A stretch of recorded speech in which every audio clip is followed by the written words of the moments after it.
Good evening, ladies and gentlemen.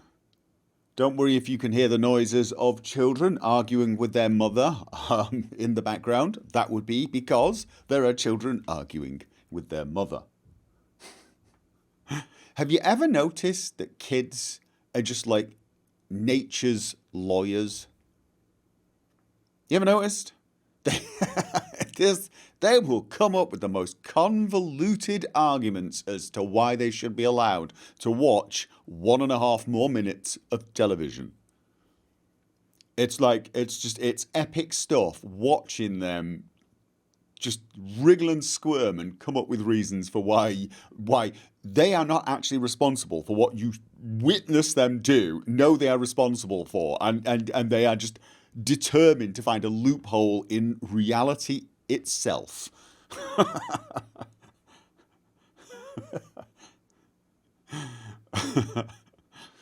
The single best technique used is to just repeat but mama, but mama, but mama, but mama over and over again until you just overwhelm the parent. Good grief. You have a parent that does that and she's 29. Sorry, your daughter that does that and she's 29. Yeah, that sounds about right. Oh. So, yeah, there's a lot of noise going on. So, if I hear one more mama, I'm just... Oh no, it stopped. Maybe my son sensed... Oh, I think Papa's listening. I shall not say, Mama, again. So, dear oh dear. I used to tell my mum I'm not playing the PS2, I'm watching the game itself and just holding the controller. And I love the way kids believe that if they can come up with an airtight argument, they're free to go. Well, technically, I did ask you if I could watch more TV in this particular manner. If you think about it, when I said, can I continue doing this, Mama? And you said yes, I was actually watching TV. You may have thought I was cleaning up my room, but I wasn't. So, in fact, you did, in fact, give me permission. And then they sit there and smile like that argument has just won them a prize. And in fact, it probably has won them a prize. Oh dear. Mind you, I notice adults still do the same thing in courts, or I hear them saying things that I know that if they go to court and say is not going to go down well. You know, it's like they read somewhere something about the law. Well, you see, technically, this is actually mine, technically, and I don't care what their policy says, it's not theirs. So it's mine, ha ha. And I'm just like, I've got this vision of them talking to a judge and him going, okay, yeah, guilty. Oh dear. So, yes, welcome, ladies and gentlemen, to Not the 76 O'Clock News. Now, I've just realised I didn't put last week's up on the channel, and I've accidentally deleted all the footage. I will have to go along to the Twitch VOD and download it all so I can edit it together. I can't remember if we actually said anything useful or even remotely interesting last week. Did we actually cover anything of import that would classify as news? Probably not. I guess a good job I'm calling these things Gopher's podcast. I'm not uploading them, calling them news, am I? I mean, I crack a joke and say not the 76 o'clock news, but if the title says podcast, I'm all right, right? Just me rambling. Yeah. So, question. Was there any news this week? Because what I've seen this week has been Stadia sucks. That I've seen so much. Stadia sucks, Stadia sucks, Stadia sucks. So very much. It's unbelievable. We're quite terrified how much Stadia sucks. So I'm getting the distinct feeling that Stadia is kind of sucking.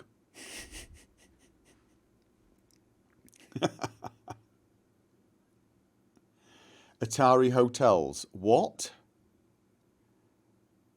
Warcraft 3 Reforged. Not heard about it.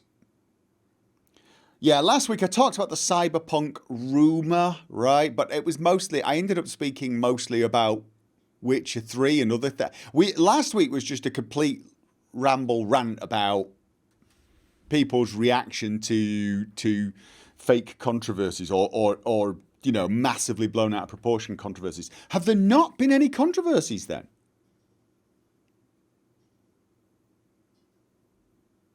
People are disappointed that Warcraft 3 Remastered wasn't really that remastered, and they removed the old game from their service. Oh, okay. So it's just a slight boost, a slight... They polished it a little bit. Okay. GameStop is trying to stay relevant by letting people play PC games in their stores. Oof, yeah. I do feel sorry for GameStop. I do. I visited their store on a promotional event, and I was kind of impressed at how cool it was to actually kind of walk around the shop, because only half the shop was games. They had like consoles and a few games. But the consoles were sort of out in package. Well, no, like the boxes were set up as like package deals. So they look the sort of good thing where a parent or a grandparent or someone's trying to find something for a kid and just wondering, oh, I'll get that. I'm sure they like that sort of thing, and they buy it. But the actual like rows upon rows of games that a game store would have used to sell, they'd sort of cut back on. And the other half of the store was merchandise. And I thought to myself, that's not actually a terrible idea. It's not actually the worst idea ever. I mean, I know online shopping's becoming more and more the thing, but going down to a local store and seeing the merchandise, seeing the t-shirts, seeing the Harry Potter themed scarf, and thinking, "Oh, I'll buy that," sort of thing. I'm thinking, you know, it's a way of staying relevant in an era where it's going to get more and more difficult. But I'm guessing if they've started letting people play games there, then it's going to be even. Here's the next thing for them. Then here is the next thing for them, or maybe someone else. Actually, don't just let them play PC games. Have little sofas for 2 people or even 3 people with like an Xbox or a PlayStation in it, and just sell coffee and cakes and, you know, energy drinks. Do a Starbucks. Just go full on Starbucks, but instead of little tables for people to come and either chat with each other or sit there with their laptop so that they can write emails to someone they're having a fling with without anyone noticing. You know, you could have it where people just come and play games because they don't currently own a console, or they want to meet their mates, or they're out in town and think, "Boy, I want a quick blast on the Xbox." And while we're there, we'll have a coffee and a bun, and that's not necessarily the world's most terrible business idea. A gaming cafe. Yeah, do they already have them? Do they already have them? They probably already got them. I don't do much town crawling anymore. It's an arcade 2020. Well, not an arcade, because arcades make money by you putting money into the game machine. What I'm thinking is you actually just put the consoles out there for free, and then just, you know,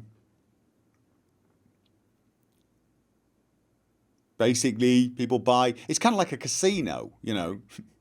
They get free drink. Oh no, it's the opposite of a casino. They give free drinks, so you gamble more. Well, this would be giving you expensive coffee whilst you stay and play on the Xbox. So, but barcades are awesome.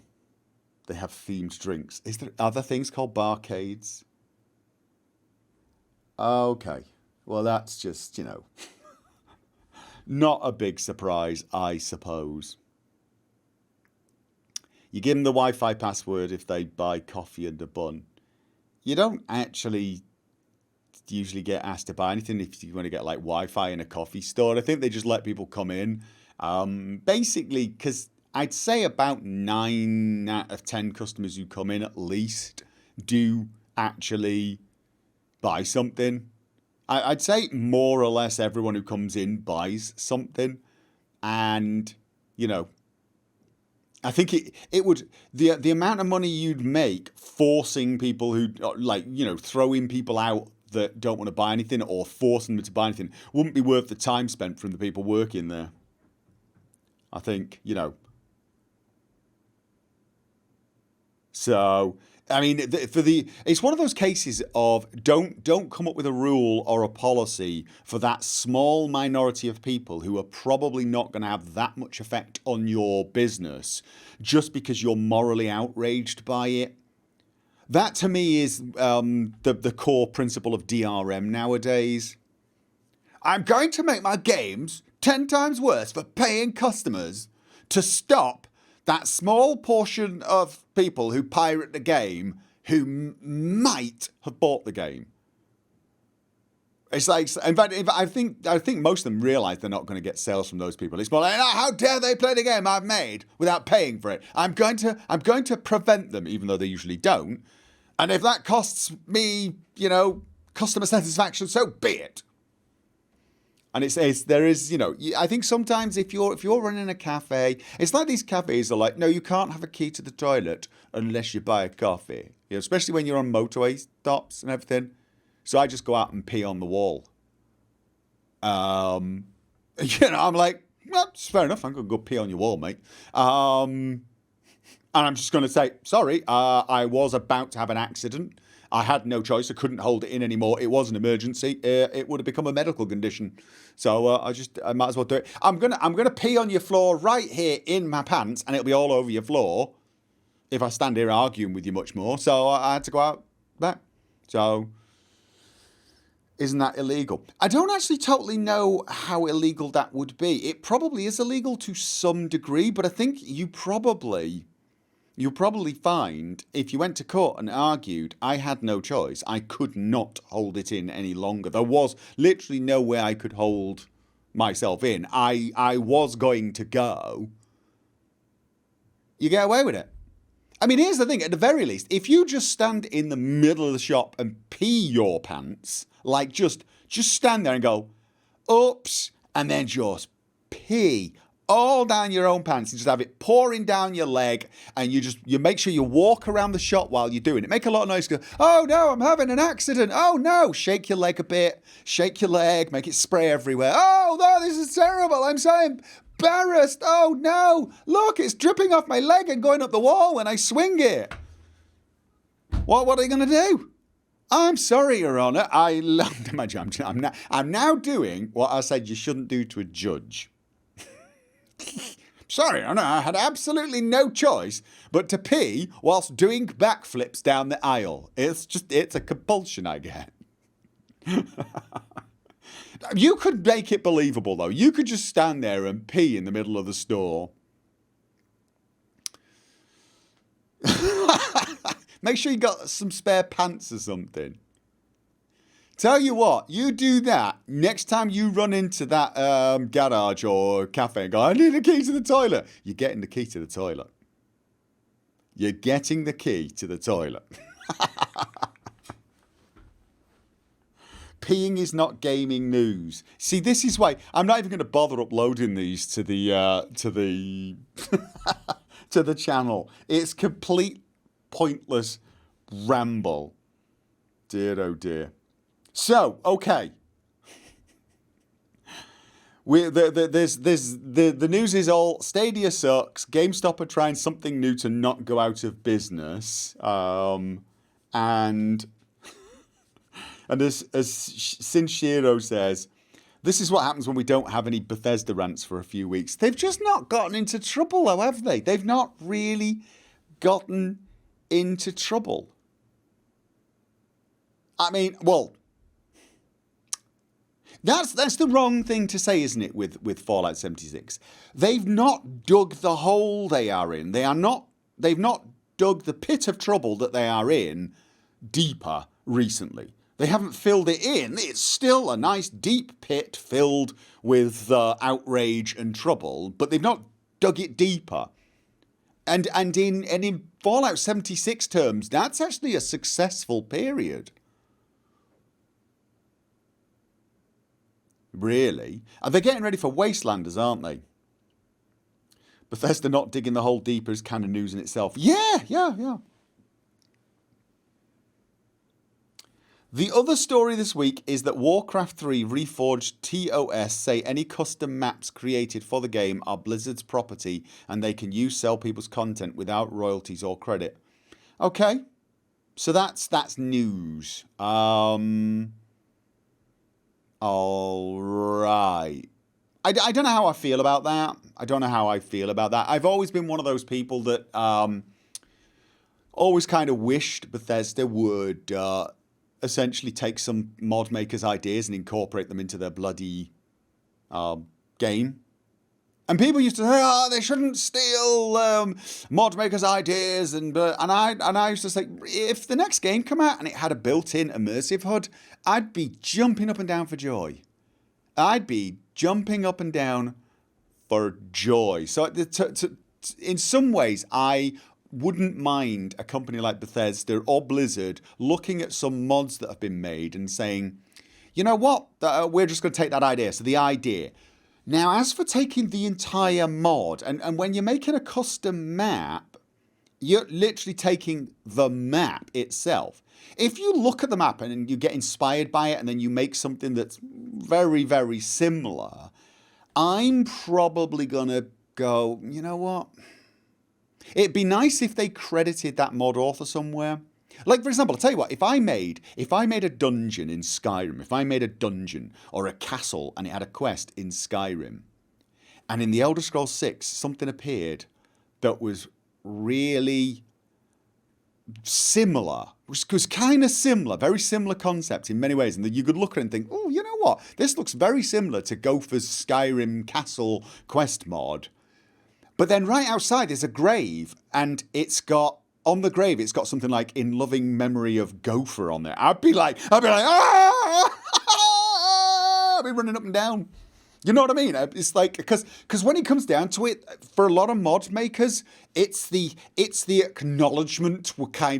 I know it's sad. We originally started because we want to make the mod, but then we start polishing it and we really go to town on it. And if you request mod, you probably then get voice actors and you really pour your heart into it because you want everyone else to love the mod as much as you. And then if the game company themselves actually released the next game and actually took your idea and somehow credited you in the game, I don't know. There's a little side of me sort of thinking there are ways that these companies could do it that I think might be good. But to just sort of carte blanche say anything you make, we might take and we might sell as well. I don't know. At least if they say it in advance, you all know it. I mean, if they say in advance, look, we don't mind you making custom maps, but if we like what you make, we might well just take it. Selling it. The reason people are talking about this specifically is Dota came from a Warcraft mod, and this new agreement would make the names, assets, Blizzard property, so any successful game mode map couldn't be resold under the same name. I'm not 100% sure I'm understanding how that would...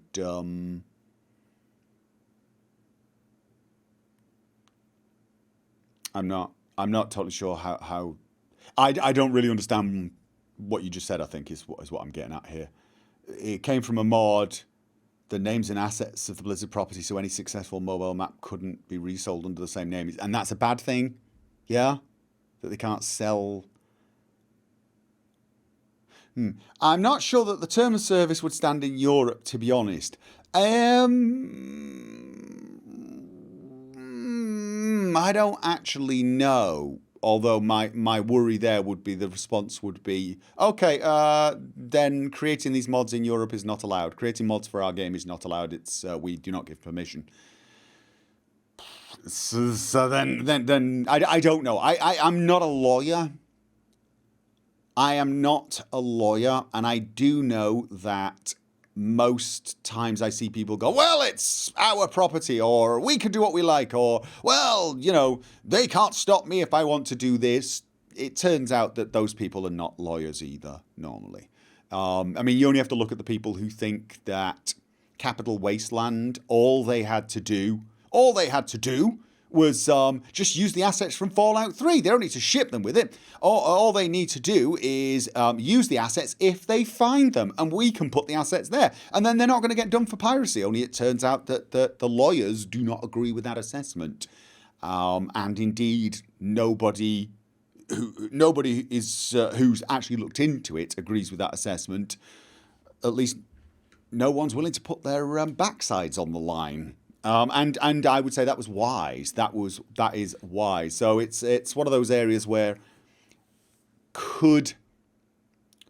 I don't know, to be honest. Okay, Wolfclaw's giving another example. Under this example, the people who made the Forgotten City for Skyrim wouldn't be able to make their own game called The Forgotten City. I understand what you mean now. So they don't just own... Oh, so any names or assets that you add to the game become their property.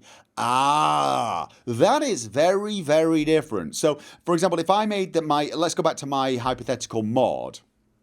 If I made the mod and in my castle I put lots of little paintings where I made the artwork for those paintings and I imported them into my mod and then did loads of voice work for it myself and then uploaded that mod, they would claim they owned... Oh, and if I had a little gravestone in actually saying this was made by Gopher, they could actually claim the name Gopher, the character Gopher, as now being copyrighted. They could claim the artwork that had gone onto the wall. And they could even claim my voice lines as they belong to them. Yeah, okay, that would be bad. That would be bad. If that's what they're saying, that would be very bad. And yeah, I don't know how that would stand in Europe because they couldn't take my voice lines and say, we're using them for whatever we want. And I'm not even totally sure if I create a character, like if I create Leonard, and let's say I give him a second name and I give him a complicated backstory, and they start, and they then claim, oh no, Leonard then belongs to us. And I then make a cartoon series or I write a book about Leonard, and they go, no, that character's in Skyrim. You can't make a book about that. Then I don't know how that would stand in bloody Europe. I really don't. And yeah, your example of the Forgotten City is actually a good one. So what you're saying is because he made a mod with quests and story and characters for Skyrim, it's as if Bethesda said, no, you can't make a game that does the exact same thing. Oh, and just to point out here before everyone flips out, who's just joined in, Bethesda have not said this. We're not talking about Bethesda. We're using a Bethesda game and one of its mods as an example to say, imagine if Bethesda did this. It's okay. Okay, then yeah, that's going to be very, very interesting. And I don't honestly think that they would be able to enforce that totally. They might be able to drown someone in legal fees. It would depend. But honestly, my guess is the way they've written it's probably very bad. They probably want to say, if you make something like a map or whatever, it's ours and we can use it if we want.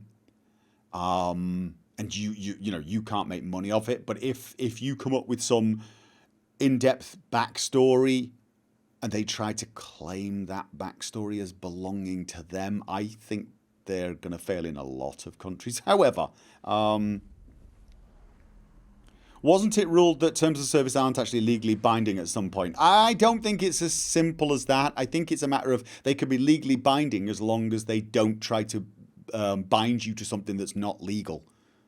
So, for example, you can sign an agreement, a tenancy agreement, but if some of the things in that tenancy agreement actually go against the law of the country you're in, that agreement does not hold up. You cannot agree to let someone murder you, for example. So it's more a case of that, and a lot of terms of service probably say things that wouldn't stand up in court because they say, well, you agreed to it. The customer agreed to it, and a lawyer would say, yeah, but what he agreed to is illegal. You can't do that. You're not allowed to do that, sort of thing. So, again, it will depend on the country, of course.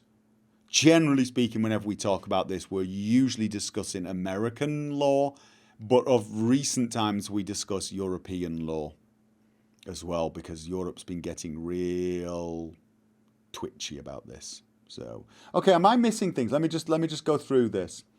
Moon Songstress, 59-month resub. X Badges and Grandpa AJ both just resubbed. 40 months and 24 months. Good grief. I've been streaming forever, haven't I?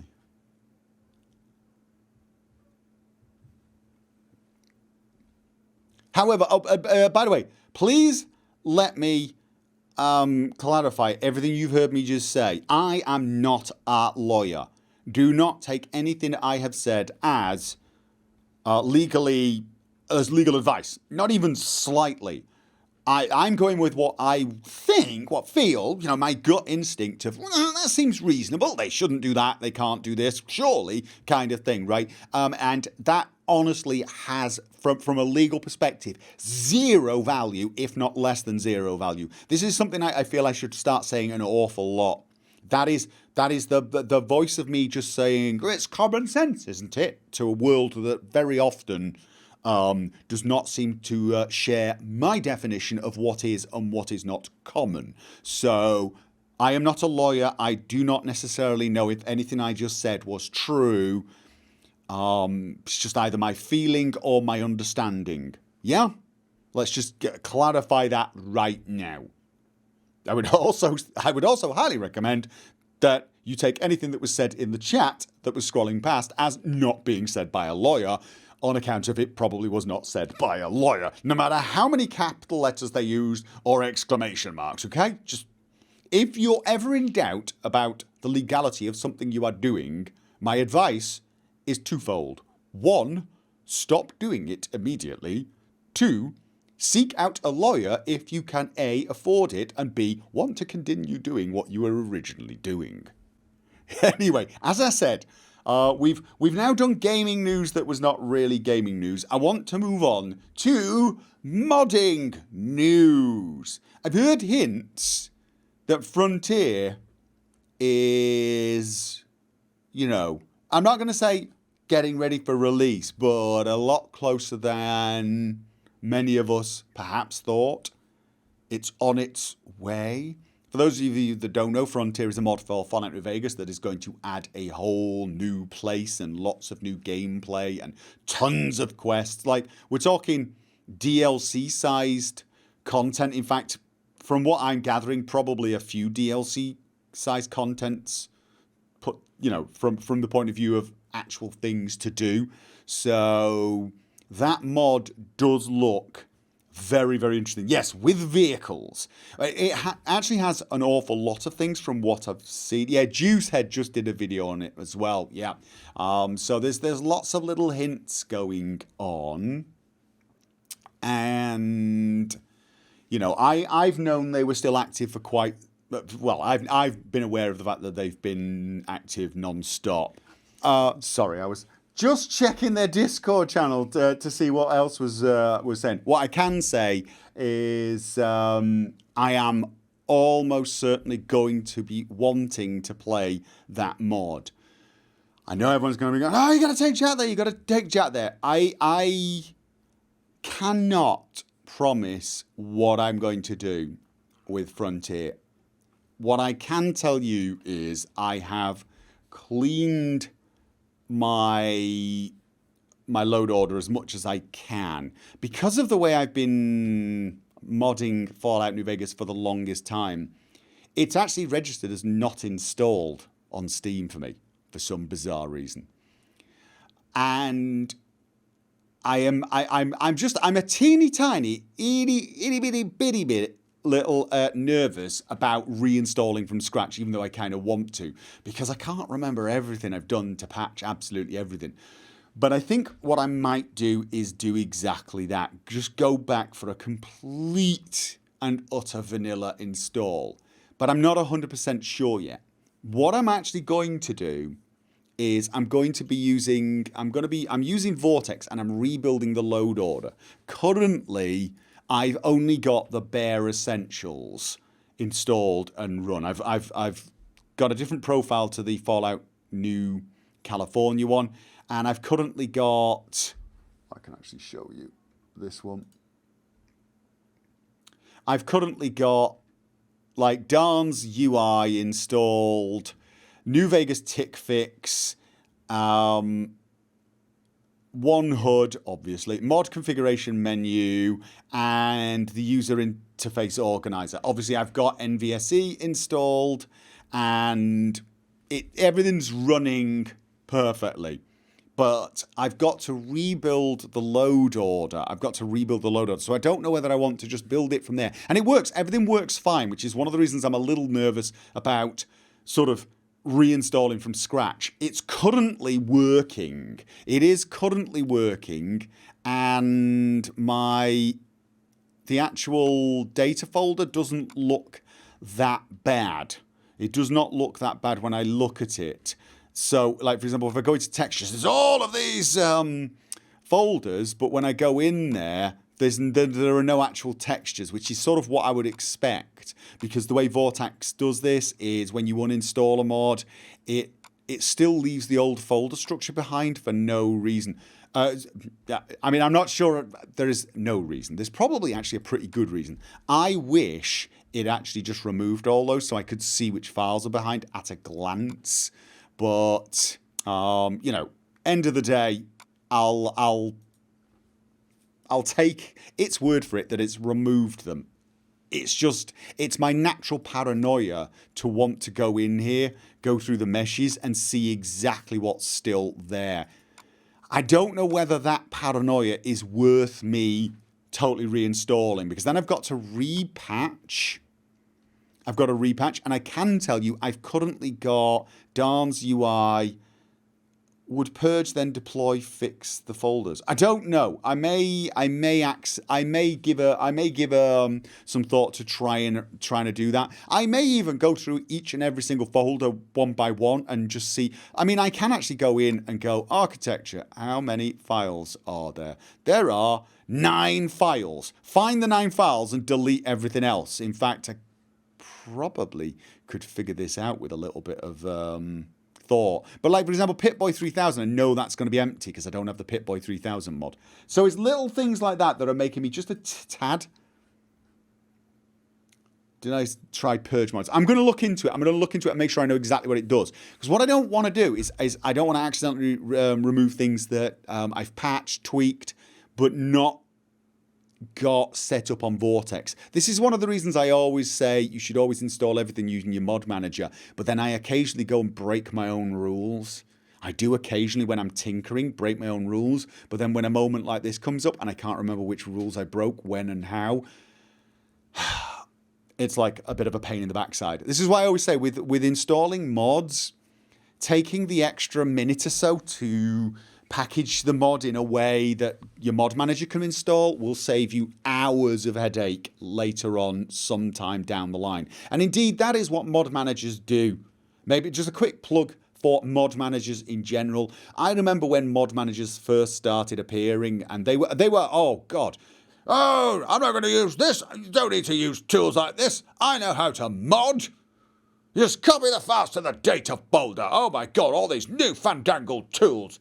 I don't know what people think they need for it. It takes so much longer to do that. All I need to do is drag the whole thing across to the data folder. Simple. One drag and I'm done. Your mod management tool thingy makes me click 3 or 4 times. It's terrible. It's useless. It's absolutely appalling. And then every mod manager just stopped supporting manual install because we were so fed up of people like that. Not because of how pompous they were, but because they inevitably would screw something up and then come to you demanding you fix something they'd broken, utterly convinced that they'd done nothing wrong. And you knew from what they were writing that they'd screwed it up. This was something that used to happen all the time with menu files. The menu files in things like Fallout 3, New Vegas, Oblivion, they were XML files, and trying to get more than one mod to use to change menu files was really problematic, and it involved a lot of manual editing, and it was so easy to screw up. It was so easy to screw up, and so many people screwed it up.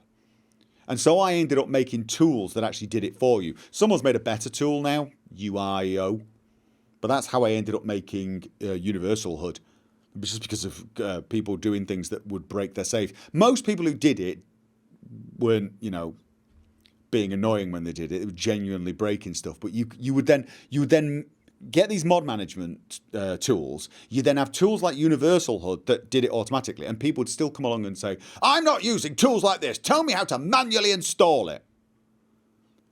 So when I made a mod that had heads-up display elements, for example, tell me how to manually install it.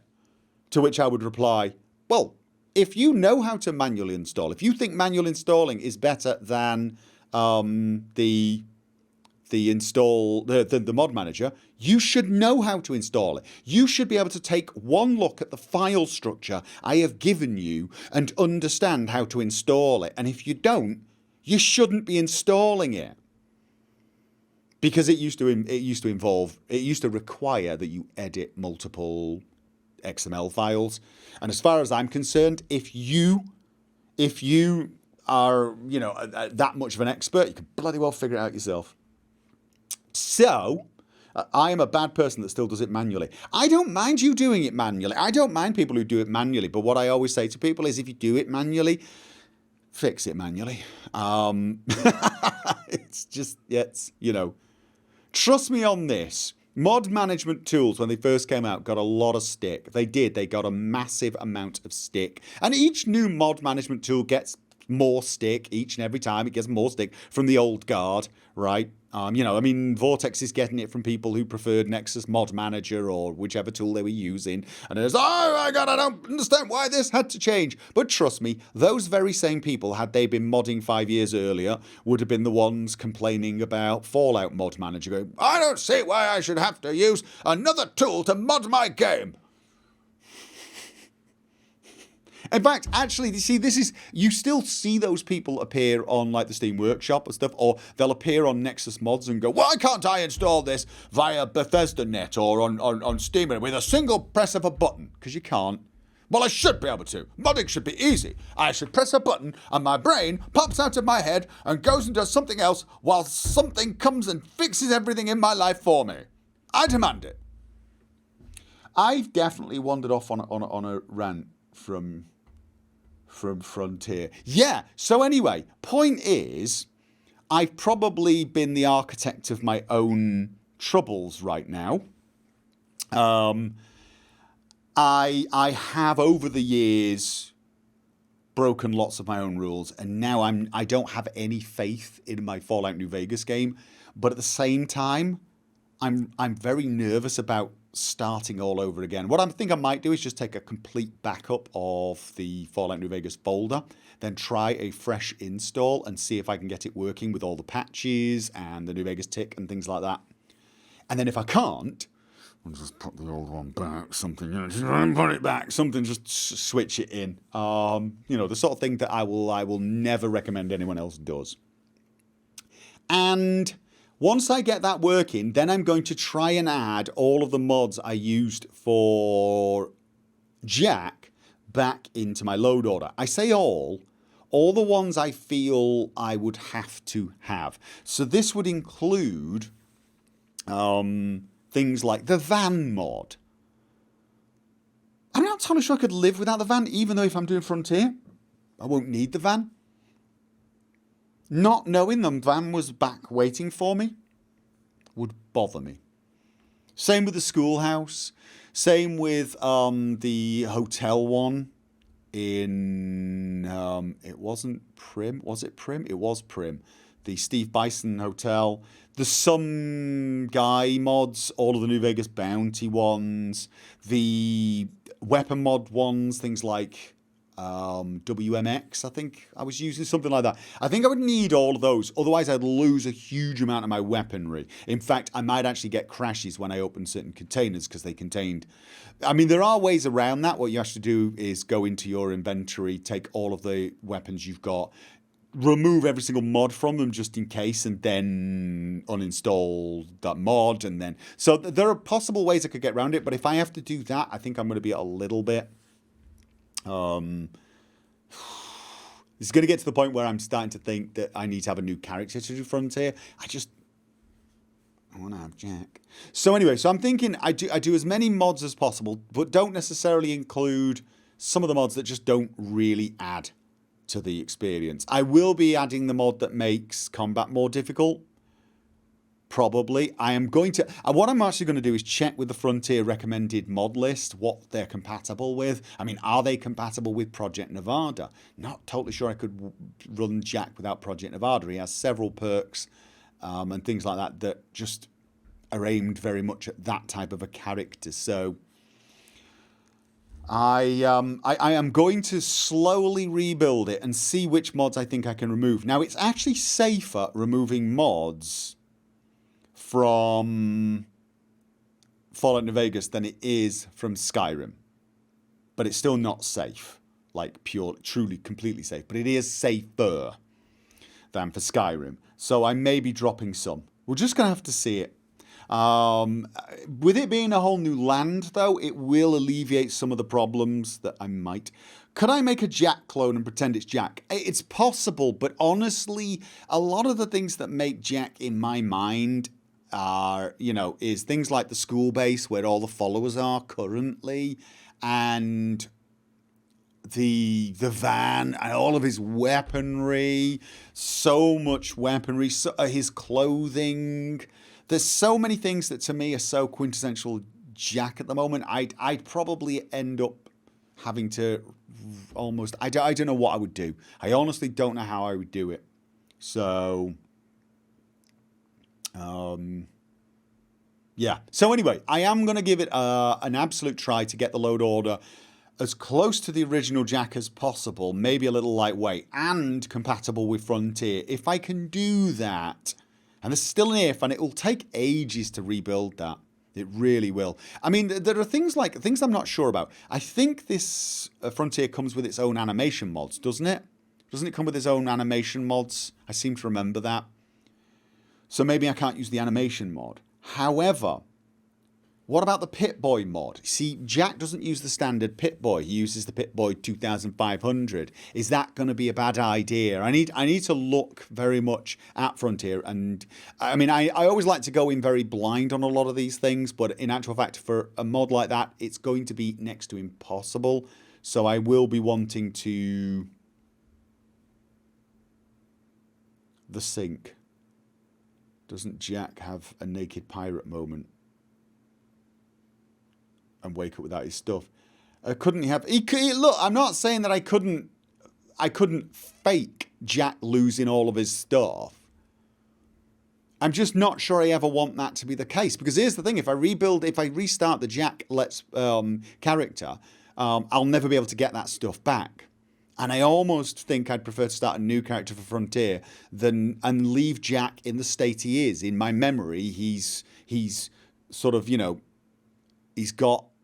I can't remember where I was. I can't remember what I did. I'd pacified all the casinos, hadn't I? I'd pacified the casinos, and I'd gotten the chip into the bunker with Yes Man.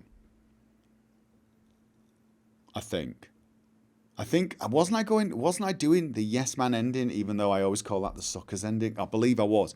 I think I'd like to remember him as that, with his van and with all of these properties and all of his guns, rather than forever in a nuclear winter zone without all of his favourite stuff. Do you know what I mean? I'd rather never play Jack again and leave him with the weaponry he has from the New Vegas bounty mods in my mind, even though Randall's weapon is buried with Randall, much to the disgust of everyone, probably including Randall. I just felt that was, I don't know, I felt it was appropriate. I really did. I know he said keep it, but it's not like I had other weapons. So, Bill Jack's nephew or something. Nah, I'd start with a whole new character. If I was going to do a new character, I'd start a new character. Oh, God. Your problem is you suck at modding. It's... Don't think of it like that.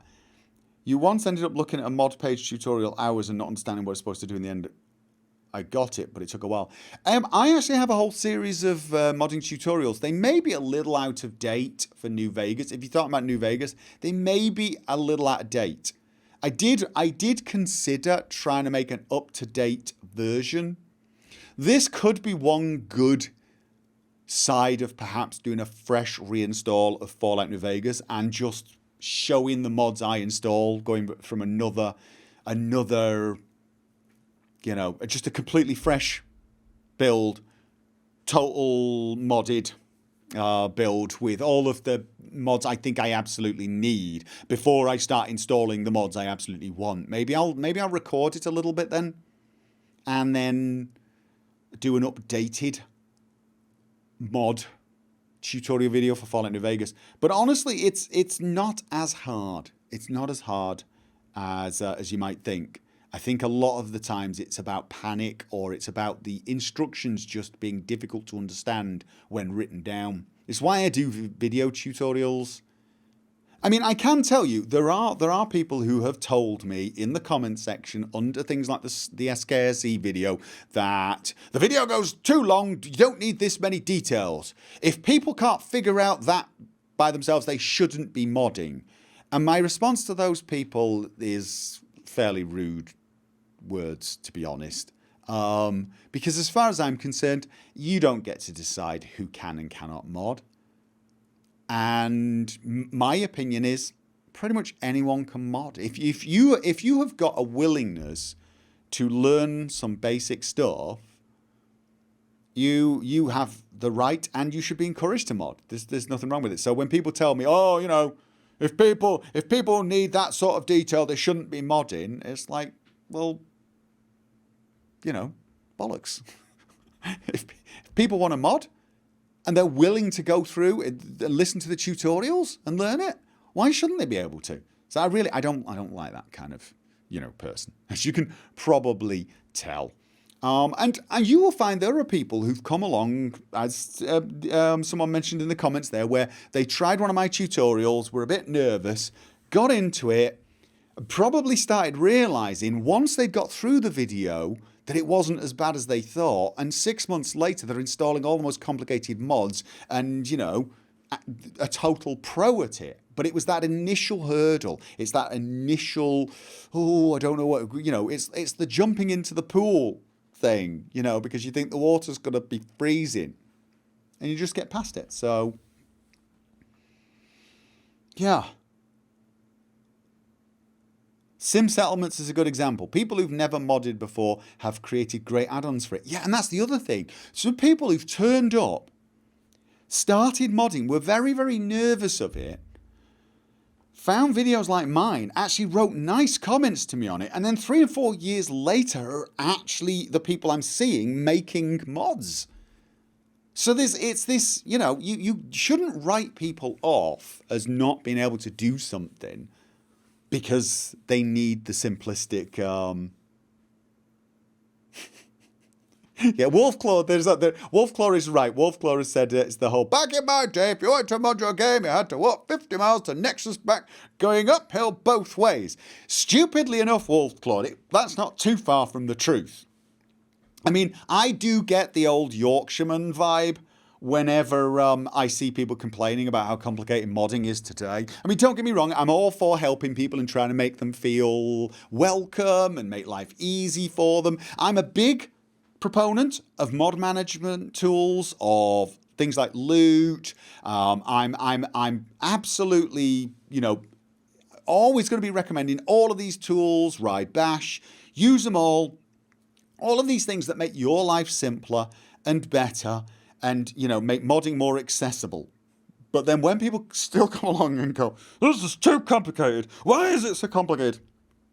I have to bite my tongue. Like, dude, 10 years ago, just think where we were 10 years ago. 10 years ago was when I started making tools that made Fallout New Vegas modding a little easier. When did I... All right, I gotta do this now. I gotta do this. Oh God, no. Where was it? Where was it? I got to find my own profile. Yeah, my profile, and then my user files. I have got. My God, I got a lot of mods. Oh dear, oh dear. Where was it? Right, that's Skyrim. Oh, I miss working on the Dynavision mods. I do. I miss working on the Dynavision mods with MGE, my good eye. It's just, yeah. Those were the good old days. We made some really, really cool mods back then, you know that. Predator Vision, Director's Chair. Yes, that brought them all together. Oh, I'm getting a whole memory lane here. I got Spurs, and they jingle jangle. God, I love modding. Yeah, I even made a Fallout Nuka Break t-shirt. Here it is. 20th of February 2011, I released the Unified HUD, a mod that is no longer supported, by the way. Dear, oh dear. And iHUD. Advanced Recon Rangefinder. And, I had a load where the Advanced Recon Thermal Night Vision. That was the mod that started it all. Actually, that was for Fallout. Oh, yeah, no, Fallout 3. That is the mod that started it all. So why was it 2011? I've been modding. I re-released the mod. That's what actually happened there. I made the mod originally, and then I went to Fallout New Vegas, and I completely overhauled it while working on New Vegas, and then I went back to Fallout 3 and re-uploaded a ton of stuff, so that rather than put it on the original page, I think, or maybe the original one's on page 2. Fiendish Panorama. Primary Needs HUD. I made this because Darn's UI was not available at the time. There we are, the Stealth Armor, 2010. But anyway, yeah, the one I was looking for was this one, Unified HUD. Here we go, Unified HUD, 23rd of December. So it was only 10 years ago, less than 10 years ago, I was making this tool for the Fallout Mod Manager.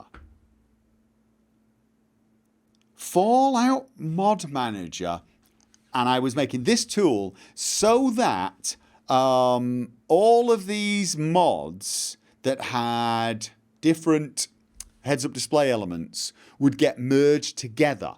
Because originally, when you installed any of these mods, they would overwrite the changes of another mod. So you had to go into the XML files and manually edit them. You had to know what you were doing. And you could screw it up so easily. Now, this mod's been completely replaced by one called UIO now, which is a lot better because it essentially doesn't need you to do anything. And I don't support this anymore, as I've already said. Please use UIO. But this gives you, it wasn't even 10 years ago, I was having to make a mod that did this just because modding was such a pain in the backside. But prior to this, a year before this, I think Fallout Mod Manager came out pretty quickly, actually. So Fallout 3 was one of those games that was, I would say, was easier to mod than the previous games just because at launch, or pretty soon after launch, we got Fallout Mod Manager. Fallout New Vegas didn't get... I think it got a version of Fallout Mod Manager, then it got FVMM. Something I can't remember the history of it. Then we did change Mod Manager at some point 6 months through. This was before Nexus Mod Manager. So I feel bad bringing up the time up comment when he's being all nostalgic. I have noticed, Quorico, I am going to go. I've got to get ready for my trip tomorrow. But yeah, so anyway, yes, the unified HUD, 2010. But before that, if you go back to Oblivion, when the mod management tools came out, they were like revolutionary. But even for Fallout 3, when I originally modded Fallout 3, which would be what, 2000 and... Was it 2008? Was 2008 or was it 2007? Thank you very much, Tony R. I can't remember when it was. It was like 2008. I was modding my game back then, before the mod manager was out, I think. The Fallout New Vegas mod manager did come out reasonable time, but the Fallout mod manager, the original one, I can't remember how long it was before I adopted it.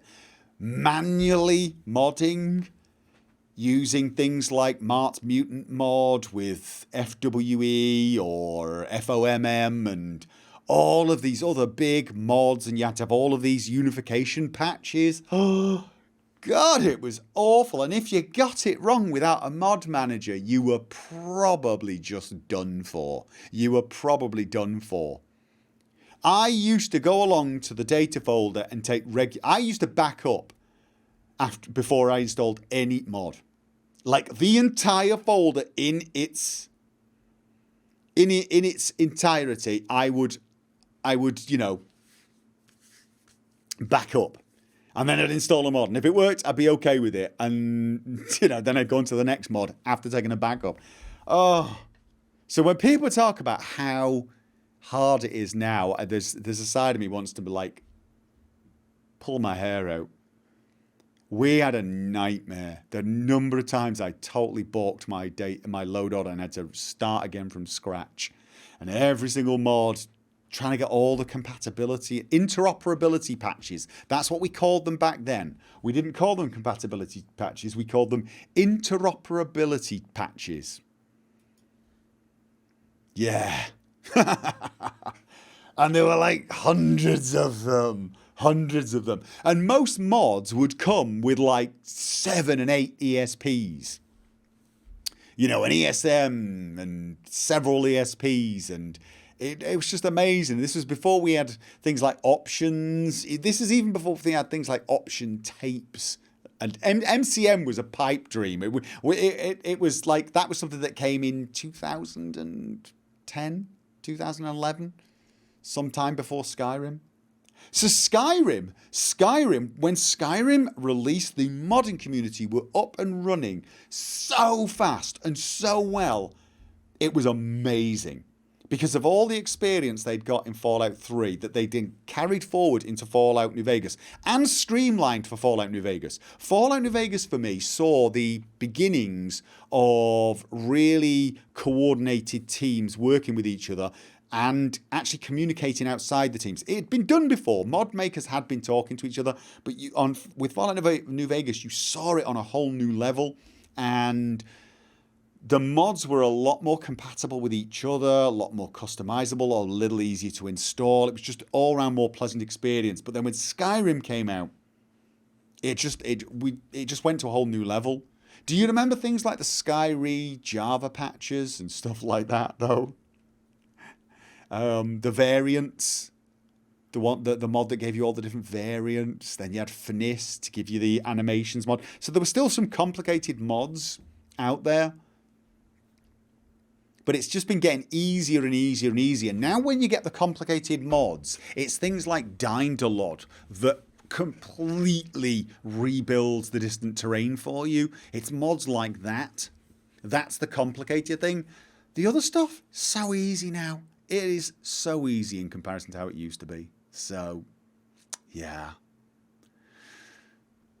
The good old days when everything was painful and making a mistake ruined your month.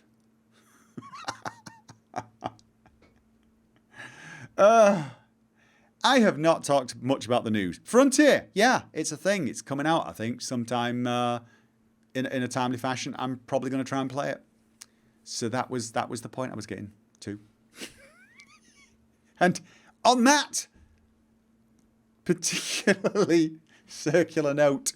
I am going to bid you all farewell. I will not be here Sunday. I am heading off to the UK tomorrow afternoon, and I'm not coming back until Monday evening.